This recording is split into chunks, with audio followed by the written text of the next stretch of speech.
नमस्कार, मैं युगम शर्मा आपका फिर एक बार चंद्र वार्ता में हार्दिक स्वागत करता हूं। जैसे कि आपको पता है कि यह चंद्र वार्ता का दूसरा एपिसोड है। यूं कह लीजिए कि यह चंद्र वार्ता का वो दूसरा एक ऐसा चरण है जो आप सबको बहुत अच्छा लगने वाला है। लेकिन इसके साथ साथ अगर आप अभी भी युग्म पथ से नहीं जुड़े हैं तो जुड़िए युग्म पथ के साथ और देखिए चंद्र वार्ता में एक नई खोज या एक नई सोच, एक नए श्लोक के साथ आज हम फिर आपके साथ हैं। और वो श्लोक है भर्तृहरि की नीति शतक का।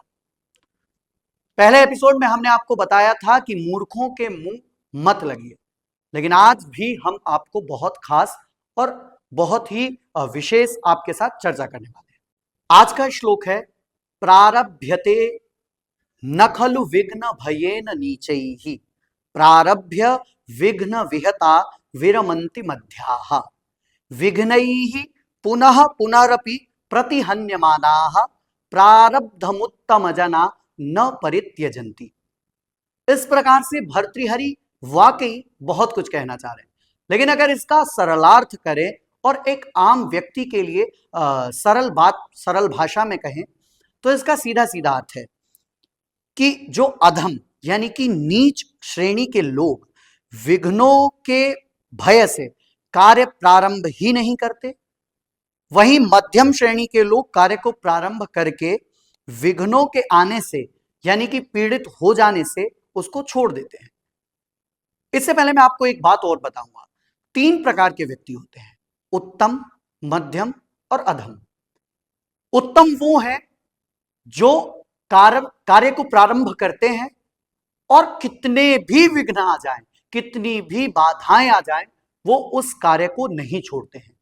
यानी कि उस कार्य में कितने भी पत्थर आए, कितने भी रोड़े आए, कितने भी गड्ढे आए, वो कभी भी उस कार्य को नहीं छोड़ते। लेकिन वहीं जो मध्यम लोग होते हैं वो कार्य को प्रारंभ तो करते हैं, लेकिन जैसे ही उन्हें दिखता है कि सामने जाम लगा हुआ है या सामने कोई पत्थर पड़ा हुआ है या सामने से कोई बाधा आ रही है तो वो छोड़कर निकल लेते हैं। वहीं जो अधम होते हैं, जो सबसे नीच श्रेणी के होते हैं, वो कार्य को प्रारंभ ही नहीं करते। जैसा कि हम आपको बताएं कि कोई व्यक्ति अगर जॉब करने की सोच रहा है, स्टार्ट नहीं किया, ज्वाइन नहीं किया, वो अधम है।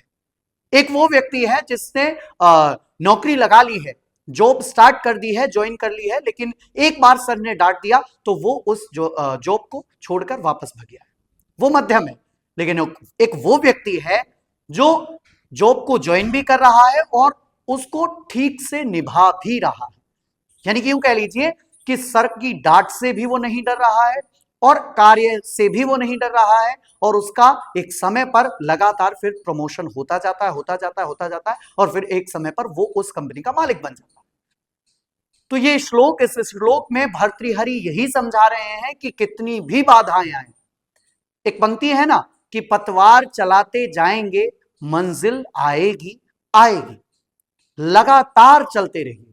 एक और गीत की पंक्ति मेरे स्मरण में आती है, चरई वेती यही तो मंत्र है अपना, नहीं रुकना नहीं थकना, सतत चलना सतत चलना।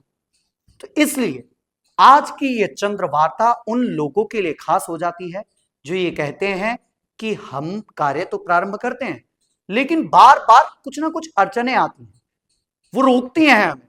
तो मैं आपको बता दूं कि आज से कोई भी परेशानी आपको न रोक सके, इसलिए आप इस बात को गांठ लगा लीजिए कि अगर आपके सामने बहुत ज्यादा समस्याएं आ रही हैं तो कहीं ना कहीं ईश्वर ने आपके लिए बहुत कुछ बड़ा सोच कर रखा।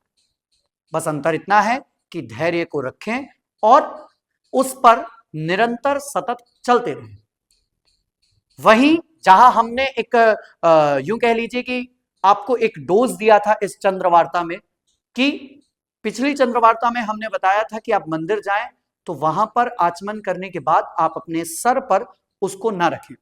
वहीं आज की अगर बात करें तो आज एक ऐसे शब्द का हम आपको यूं कह लीजिए कि उपहार देने वाले हैं, तोहफा देने वाले हैं, जिसको हर एक व्यक्ति गलत बोलता है।